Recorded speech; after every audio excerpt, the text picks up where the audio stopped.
Moby Dick, by Herman Melville, Chapter 3. The Spouter Inn. Entering that gable-ended Spouter Inn, you found yourself in a wide, low, straggling entry, with old-fashioned wainscots, reminding one of the bulwarks of some condemned old craft.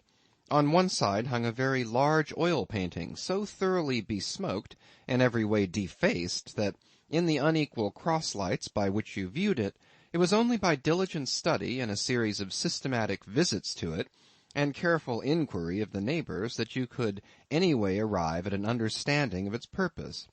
Such unaccountable masses of shades and shadows, that at first you almost thought some ambitious young artist, in the time of the New England hags, had endeavored to delineate chaos bewitched.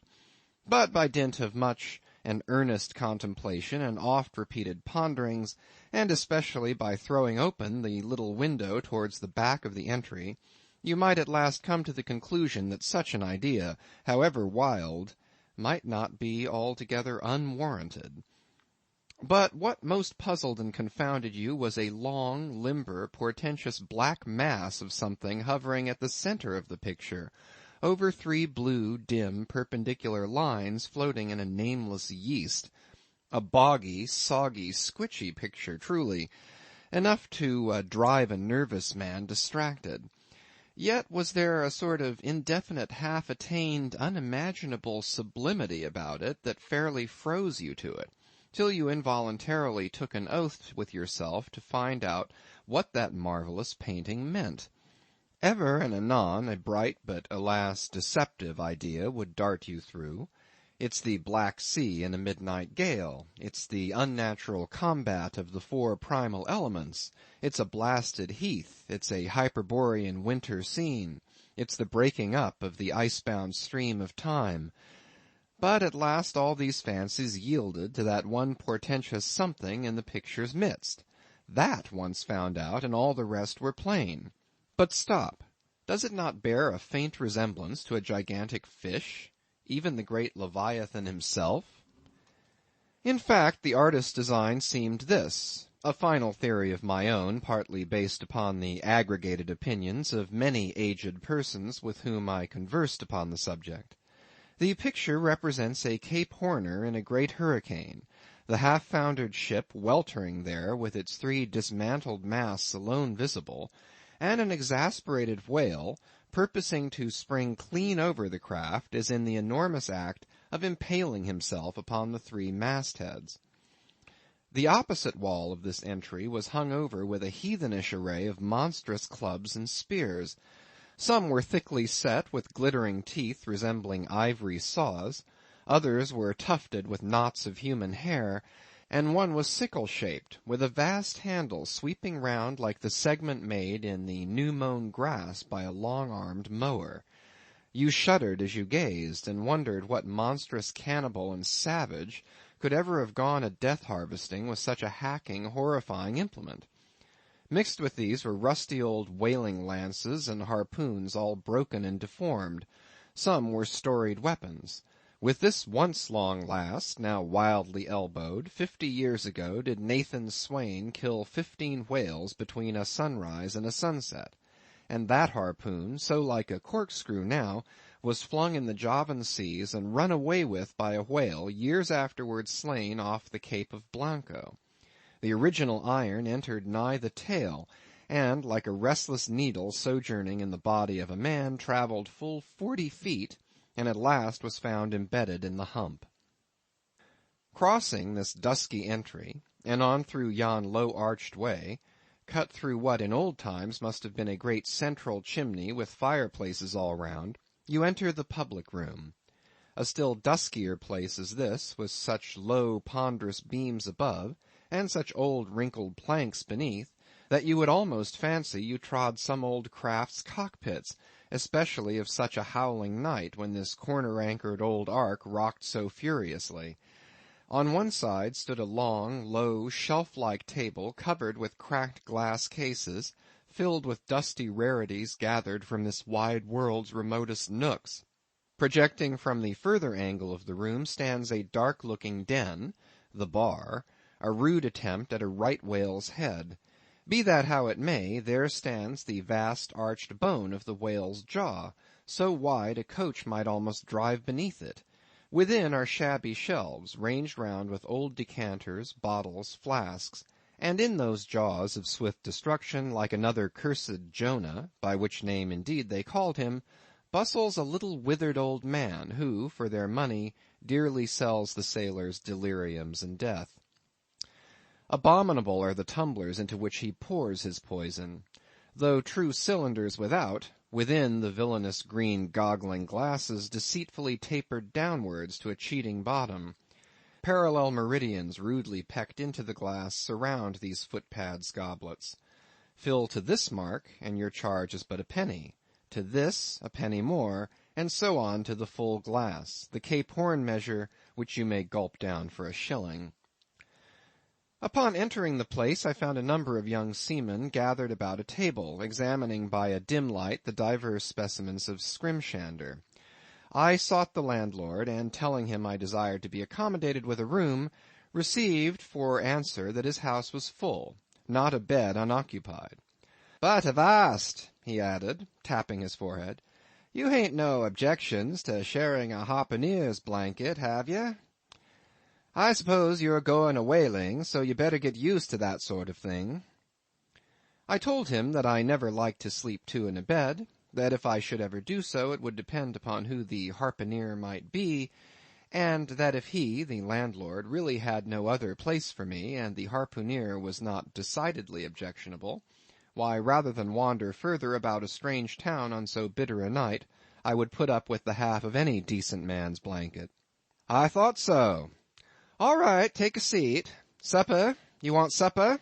Supper'll be ready directly." I sat down on an old wooden settle, carved all over like a bench on the battery. At one end a ruminating tar was still further adorning it with his jackknife, stooping over and diligently working away at the space between his legs. He was trying his hand at a ship under full sail, but he didn't make much headway, I thought. At last some 4 or 5 of us were summoned to our meal in an adjoining room. It was cold as Iceland, no fire at all. The landlord said he couldn't afford it. Nothing but 2 dismal tallow candles, each in a winding sheet. We were fain to button up our monkey jackets and hold to our lips cups of scalding tea with our half-frozen fingers. But the fare was of the most substantial kind. Not only meat and potatoes, but dumplings, good heavens! Dumplings for supper. One young fellow in a green box coat addressed himself to these dumplings in a most direful manner. "My boy," said the landlord, "you'll have the nightmare to a dead certainty." "Landlord," I whispered, "that ain't the harpooneer, is it?" "Oh no," said he, looking sort of diabolically funny. "The harpooneer is a dark-complexioned chap. He never eats dumplings, he don't. He eats nothing but steaks, and he likes 'em rare." "The devil he does," says I. "Where is that harpooneer? Is he here?" "He'll be here 'fore long," was the answer. I could not help it, but I began to feel suspicious of this dark-complexioned harpooneer. At any rate, I made up my mind that if it so turned out that we should sleep together, he must undress and get into bed before I did. Supper over, the company went back to the bar-room, when, knowing not what else to do with myself, I resolved to spend the rest of the evening as a looker-on. Presently a rioting noise was heard without. Starting up, the landlord cried, "That's the Grampus's crew. I seed her reported in the offing this morning. A 3 years' voyage and a full ship. Hurrah, boys! Now we'll have the latest news from the Fijis." A tramping of sea-boots was heard in the entry. The door was flung open, and in rolled a wild set of mariners enough. Enveloped in their shaggy watch-coats, and with their heads muffled in woolen comforters, all bedarned and ragged, and their beards stiff with icicles, they seemed an eruption of bears from Labrador. They had just landed from their boat, and this was the first house they entered. No wonder, then, that they made a straight wake for the whale's mouth, the bar, when the wrinkled little old Jonah, there officiating, soon poured them out brimmers all round. One complained of a bad cold in his head, upon which Jonah mixed him a pitch-like potion of gin and molasses, which he swore was a sovereign cure for all colds and catarrhs whatever, never mind of how long-standing, or whether caught off the coast of Labrador or on the weather side of an ice island. The liquor soon mounted into their heads, as it generally does even with the arrantest hoppers newly landed from sea, and they began capering about most obstreperously. I observed, however, that one of them held somewhat aloof, and though he seemed desirous not to spoil the hilarity of his shipmates by his own sober face, yet upon the whole he refrained from making as much noise as the rest. This man interested me at once, and since the sea gods had ordained that he should soon be my shipmate, though but a sleeping partner one so far as this narrative is concerned, I will here venture upon a little description of him. He stood a full 6 feet in height, with noble shoulders, and a chest like a coffer-dam. I have seldom seen such brawn in a man. His face was deeply brown and burnt, making his white teeth dazzling by the contrast, while in the deep shadows of his eyes floated some reminiscences that did not seem to give him much joy. His voice at once announced that he was a Southerner, and from his fine stature I thought he must be one of those tall mountaineers from the Alleghanian Ridge in Virginia. When the revelry of his companions had mounted to its height, this man slipped away unobserved, and I saw no more of him till he became my comrade on the sea. In a few minutes, however, he was missed by his shipmates, and being, it seems, for some reason a huge favourite with them, they raised a cry of "Bulkington! Bulkington! Where's Bulkington?" and darted out of the house in pursuit of him. It was now about 9 o'clock, and the room seeming almost supernaturally quiet after these orgies, I began to congratulate myself upon a little plan that had occurred to me just previous to the entrance of the seamen. No man prefers to sleep two in a bed. In fact, you would a good deal rather not sleep with your own brother. I don't know how it is, but people like to be private when they are sleeping. And when it comes to sleeping with an unknown stranger, in a strange inn, in a strange town, and that stranger a harpooneer, then your objections indefinitely multiply. Nor was there any earthly reason why I, as a sailor, should sleep two in a bed more than anybody else, for sailors no more sleep two in a bed at sea than bachelor kings do ashore. To be sure, they all sleep together in one apartment, but you have your own hammock, and cover yourself with your own blanket, and sleep in your own skin. The more I pondered over this harpooneer, the more I abominated the thought of sleeping with him.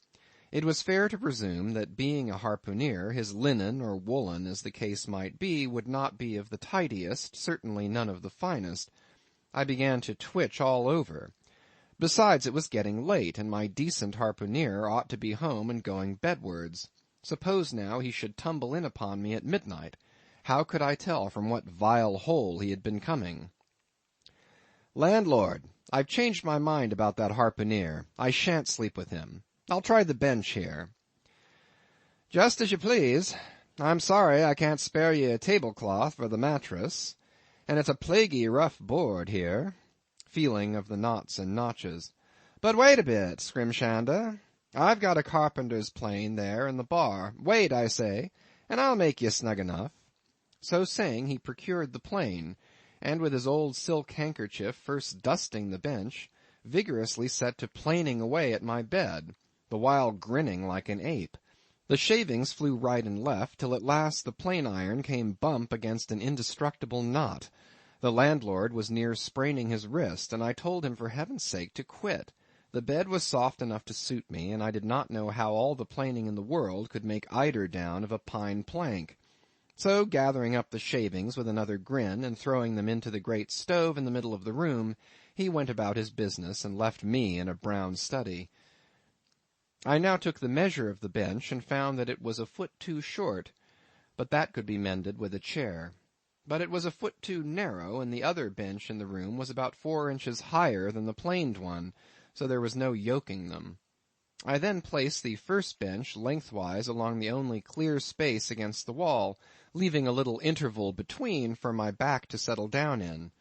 But I soon found that there came such a draught of cold air over me from under the sill of the window that this plan would never do at all, especially as another current from the rickety door met the one from the window, and both together formed a series of small whirlwinds in the immediate vicinity of the spot where I had thought to spend the night.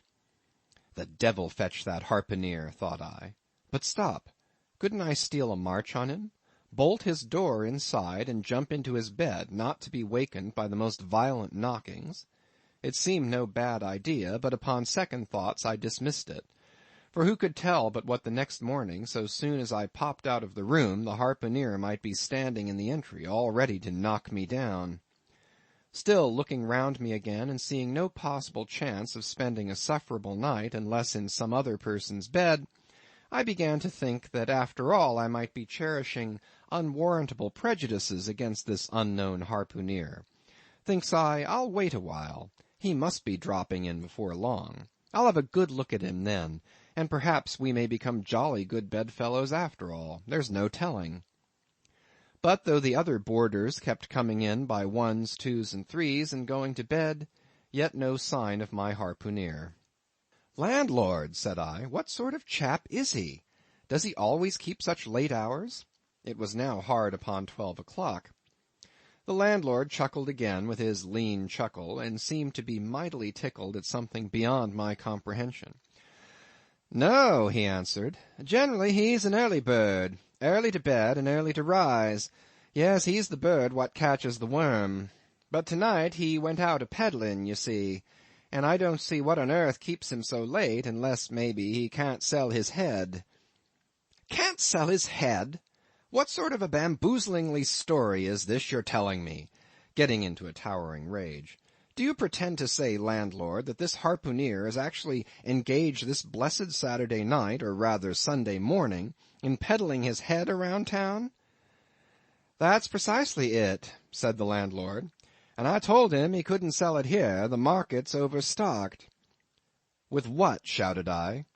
"With heads, to be sure. Ain't there too many heads in the world?" "I tell you what it is, landlord," I said quite calmly. "You'd better stop spinning that yarn to me. I am not green." "Maybe not," taking a stick out and whittling a toothpick, "but I rather guess you'll be done brown if that 'ere harpooneer hears you a-slandering his head." "I'll break it for him," said I, now flying into a passion against this unaccountable farrago of the landlord's. "It's broke already," said he. "Broke," said I. "Broke, do you mean?" "Certain, and that's the very reason he can't sell it, I guess." "Landlord," said I, going up to him as cool as Mount Hecla in a snowstorm, "landlord, stop whittling. You and I must understand one another, and that too without delay. I come to your house and want a bed. You tell me you can only give me half of one, that the other half belongs to a certain harpooneer. And about this harpooneer, whom I have not yet seen, you persist in telling me the most mystifying and exasperating stories, tending to beget in me an uncomfortable feeling towards the man whom you design for my bedfellow. A sort of connection, landlord, which is an intimate and confidential one in the highest degree. I now demand of you to speak out and tell me who and what this harpooneer is, and whether I shall be in all respects safe to spend the night with him. And in the first place, you will be so good as to unsay that story about selling his head, which, if true, I take to be good evidence that this harpooneer is stark mad, and I've no idea of sleeping with a madman. And you, sir, you, I mean, landlord, you, sir, by trying to induce me to do so knowingly, would thereby render yourself liable to a criminal prosecution." "Well," said the landlord, fetching a long breath, "that's a pretty long sermon for a chap that rips a little now and then.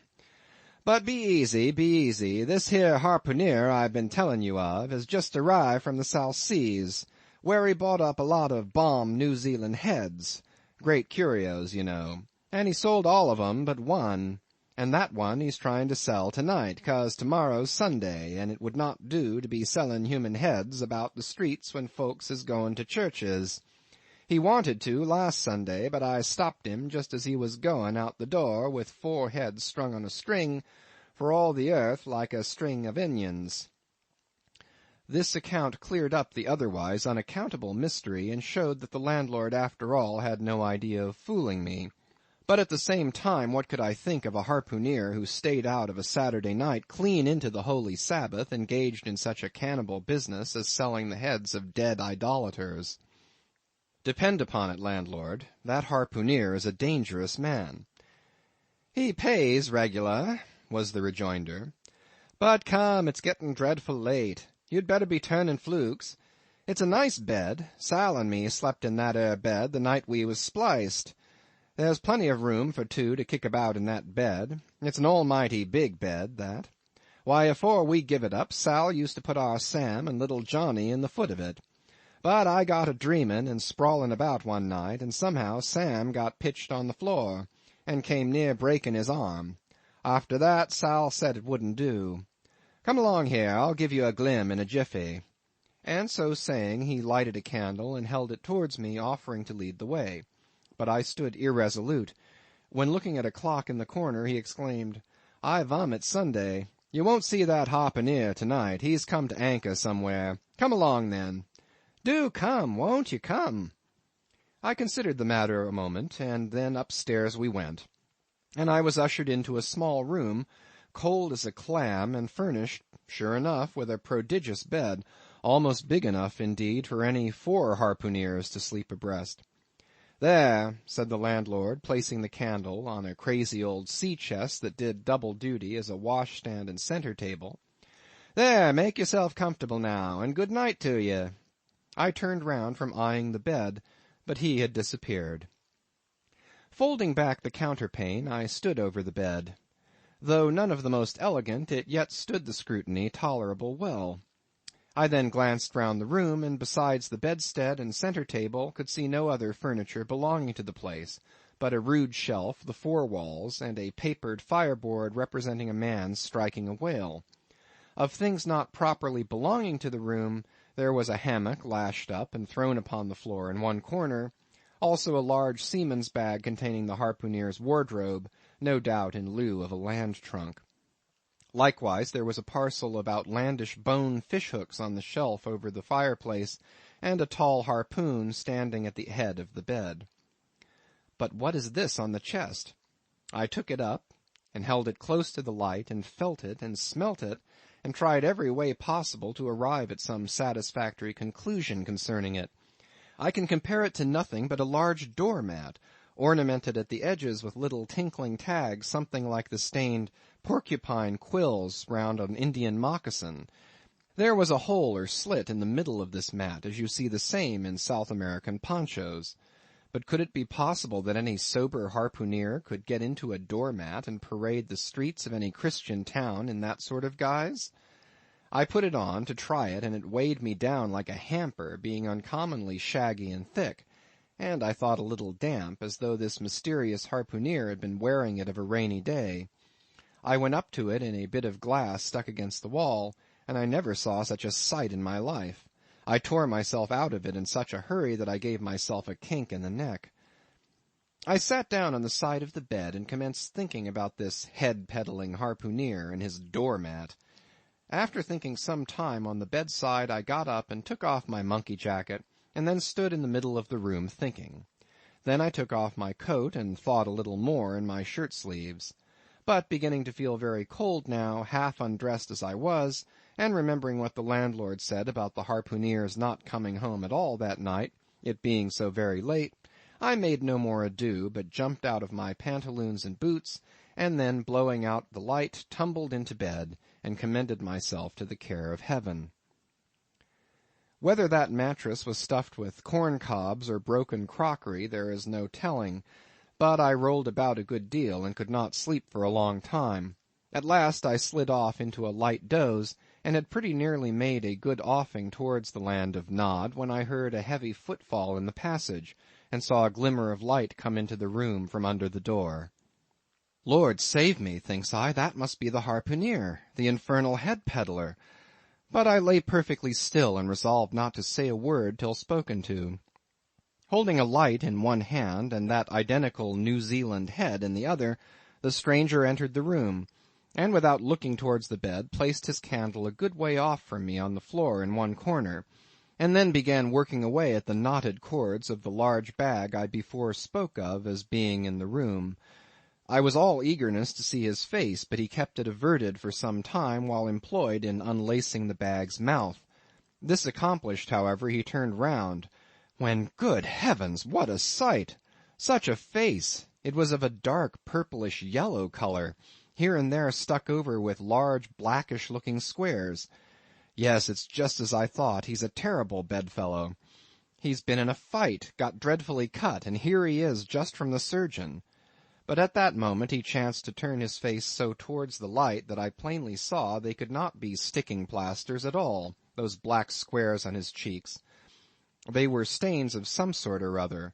At first I knew not what to make of this, but soon an inkling of the truth occurred to me.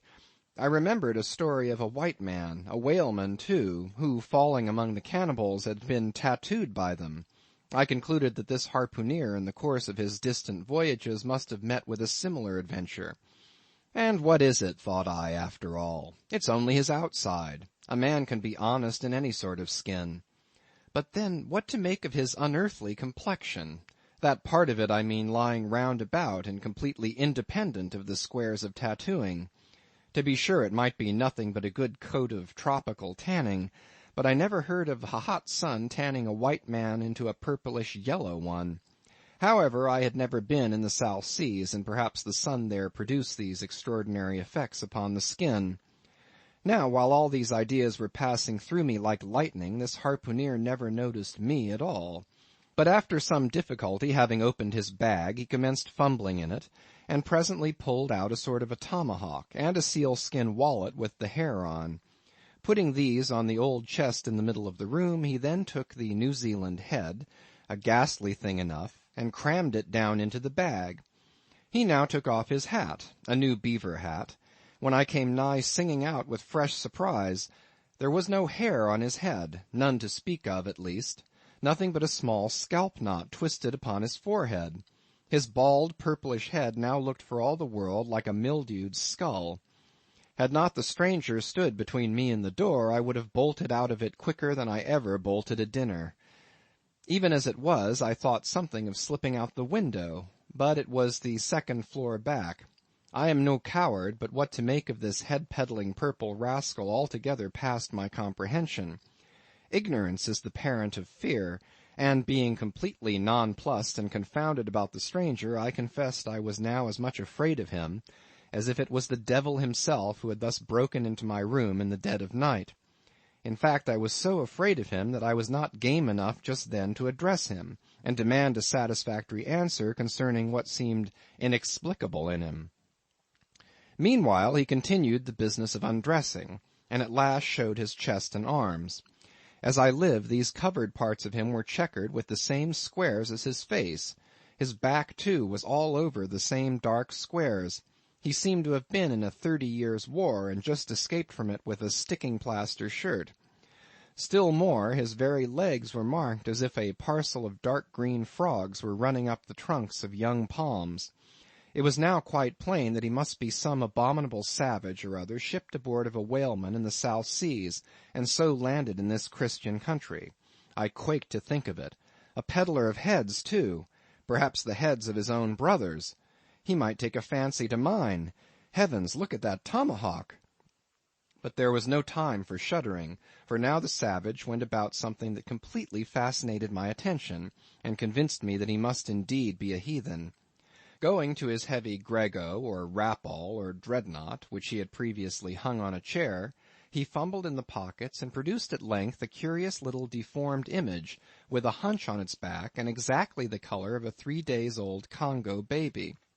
Remembering the embalmed head, at first I almost thought that this black mannikin was a real baby preserved in some similar manner. But seeing that it was not at all limber, and that it glistened a good deal like polished ebony, I concluded that it must be nothing but a wooden idol, which indeed it proved to be. For now the savage goes up to the empty fireplace, and removing the papered fireboard, sets up this little hunchbacked image like a 10-pin between the andirons. The chimney jambs and all the bricks inside were very sooty, so that I thought this fireplace made a very appropriate little shrine or chapel for his Congo idol. I now screwed my eyes hard toward the half-hidden image, feeling but ill at ease, meantime, to see what was next to follow. First he takes about a double handful of shavings out of his grego pocket, and places them carefully before the idol. Then, laying a bit of ship biscuit on top, and applying the flame from the lamp, he kindled the shavings into a sacrificial blaze.